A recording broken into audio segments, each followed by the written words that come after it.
আজকে থেকে সরকার সিদ্ধান্ত নিয়েছে যেই অপরাধী হোক না কেন, জাত ধর্ম বর্ণ দেখা হবে না, নারী বা পুরুষ দেখা হবে না, যিনিই অপরাধ করেন না কেন, যিনি মব জাস্টিস করেন না কেন, তিনি ধর্মীয় হন, অধার্মিক হন, ধার্মিক হন, যাই হোক না কেন, তাকে আইনের আওতায় নিয়ে আসার ক্ষেত্রে আজ সিদ্ধান্ত নেওয়া হয়েছে। কথাগুলো উপদেষ্টা মাহফুজ আলম জানিয়েছেন। 7 মাস পর আজ এই সিদ্ধান্ত কেমন মনে হচ্ছে আপনার? প্রথমে হচ্ছে আমি মব জাস্টিস শব্দটাই বলতে চাই না, আমি এটাকে সন্ত্রাস বলতে চাই। তিনি বলেছেন, হ্যাঁ তিনি বলেছেন, কিন্তু আমি এটা বলতে চাই যে এখন যেটা আমরা চারপাশে দেখছি যে মব সন্ত্রাস। আর একটা কথা আপনি যেটা বলছিলেন যে সরকারও এটা এরকম একটা বিষয়ের জন্য অপেক্ষা করে আছে কিনা যে আচ্ছা একটা মব হবে তারপরে। সো আমরা এখন যে আমাদের সমাজে যে মবটা দেখতে পাচ্ছি, কোট আনকোট যে মবটা দেখতে পাচ্ছি, আর আন্দোলন যে প্রতিরোধ, দুটোকে আমি দুইভাবেই দেখতে চাই। মব আমি ওটাকে বলতে চাই যে ঢাকা বিশ্ববিদ্যালয়ে একজন মেয়ের ঢাকা বিশ্ববিদ্যালয়ের একজন মেয়ের সাথে ঢাকা বিশ্ববিদ্যালয়তে চাকরি করা, মানে গ্রন্থাগারে চাকরি করা একজন ছেলে এসে বলল যে তোমার আপু আপনার ওড়না একটু নিচে নামান, এবং তারপরে সেটার পক্ষে দাঁড়িয়ে গেল অসংখ্য মানুষ, হ্যাঁ তোমার ওড়নাটা একটু নিচে নামানোই দরকার ছিল, এবং তাকে গিয়ে ছাড়িয়ে আনলো। সো ওইটাকে আমি বলবো যে মবের কথা আপনি বলতে পারেন। কিন্তু এখন ঢাকা বিশ্ববিদ্যালয় বা অন্যান্য বিশ্ববিদ্যালয়গুলোতে যে আন্দোলন হচ্ছে যে নারীর নিরাপত্তা দিতে হবে, এইটাকে আমি কোনোভাবেই মব বলবো না। যদি এটা গভর্নমেন্ট এখন মবের মধ্যে ঢুকে গিয়ে থাকে, মব শব্দটার মধ্যে, সেটা তাদের ব্যর্থতা বলবো আমি। কিন্তু এটা আসলে আপনি যেটা বলেছেন আমি ওটার সাথে পুরোপুরি একমত যে এখন তারা দেখছেন, এবং এই কথাগুলো তারা বলা শুরু করেছেন কখন, যখন দেখলেন ঢাকা বিশ্ববিদ্যালয়ে মেয়েরা সব একসাথে জড়ো হয়েছে, মেয়েরা রাতে মিছিল করছে, মেয়েদের পাওয়ারটা যখন দেখতে পাচ্ছেন, তখন তারা ভয় বলছেন না কি কারণে বলছেন আমি জানি না, কিন্তু এই ধরনের স্টেটমেন্ট তাদের মুখ থেকে আগে শোনা যায়নি যে যেখানেই দেখা হবে মব সেখানেই হচ্ছে তাকে ছাড় দেওয়া যাবে না, সে যে ধর্মেরই হোক না কেন, যে বর্ণেরই হোক না কেন।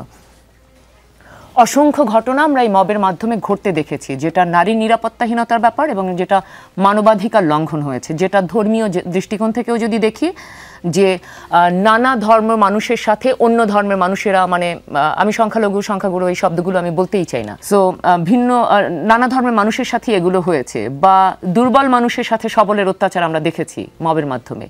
সেইগুলো যদি থামানো যেত, শুরু থেকে যদি থামানো যেত, সেই জায়গায় সরকার পুরোপুরিভাবে ব্যর্থ হয়েছে। ফলে এখন যখন তারা দেখেছেন যে চারিদিকে আবার আন্দোলন, এই হল থেকে মেয়েরা বেরিয়ে এসেছে রাতের বেলা, সো আমার মনে হচ্ছে যেন এটা একটা ভয় পেয়ে তারা হয়তো বলছেন এখন যে আচ্ছা ঠিক আছে আমরা সব কিছু দেখব।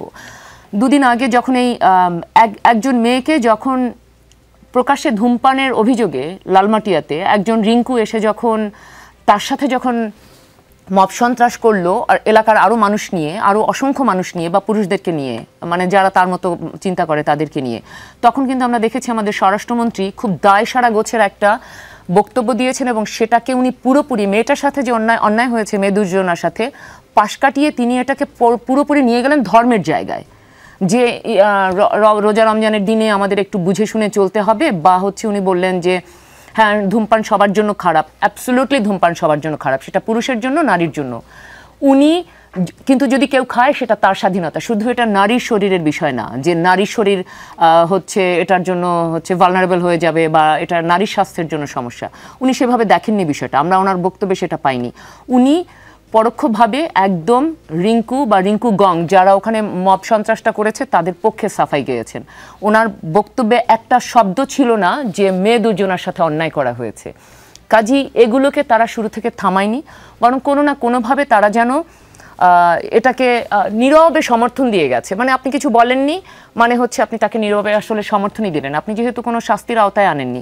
ইভেন আমরা গত পরশুদিনে বা গতকালই শুধু আমরা দেখলাম আমাদের মহিলা ও শিশু মন্ত্রক বিষয়ক উপদেষ্টা তিনি একটা বক্তব্য দিলেন এতদিন পরে এসে, যতদিন ধরে ওই মেয়েটার ঘটনা, মানে ওই দুজন লালমাটিয়ার ঘটনা ঘটলো, ঢাকা বিশ্ববিদ্যালয়ের ঘটনা ঘটলো, তারপরে গতকাল এসে উনি বললেন যে পূজার রেপিস্ট যে সে যে জামিনে মুক্তি পেয়েছে এটা উনি জানেন না। খুব দুঃখজনক। আমি জানি, আমি একজন সাধারণ মানুষ, অসংখ্য মানুষ জানে, উনি জানেন না এটা উনি বললেন। এবং উনি বললেন যে মেয়েটা এখনো নারী হয়ে ওঠেনি বা পরিপূর্ণ মেয়ে হয়ে ওঠেনি, এটা ভুল বার্তা দেয়। তখন বোঝা যায় যে একজন মেয়ে হয়ে উঠলে বা পরিপূর্ণ নারী হয়ে উঠলে তাকে কি ধর্ষণ করা যায়। আমি জানি উনি এটা মিন করে বলেননি, কিন্তু যারা দায়িত্বশীল জায়গায় আছেন তাদেরও শব্দ চয়নে বা খুব ঠিকঠাক কথা বলতে হবে, আদারওয়াইজ ভুল বার্তা চলে যাবে। এবং সেটা এত দেরিতে এসে উনি দিলেন, যখন চারিদিকে আসলে আন্দোলনে ফুসে উঠেছে। এই আজকের আন্দোলনটা তো আজকের আন্দোলন না, এটা তো আসলে আমরা এই গত 7 মাস, তার আগে তো আমরা দেখেছি নানা সময়, গত 7 মাসে অসংখ্য ঘটনা ঘটেছে। বাসের মধ্যে ধর্ষণ হয়েছে, সেটার হচ্ছে জামিনে আবার সেই বাস চালকরা মুক্তিও পেয়ে গেছে। সো এইগুলো আসলে একদিনের ফল না, এটা দীর্ঘদিনের ফল। কাজে আজকে এটা এসে ওনারা বলেছেন, বোধোদয় হয়েছে, আমরা আশা করছি ওনারা যেটা বলেছেন সেটা করে দেখাবেন, এটা শুধু কাগজে লেখা থাকবে না।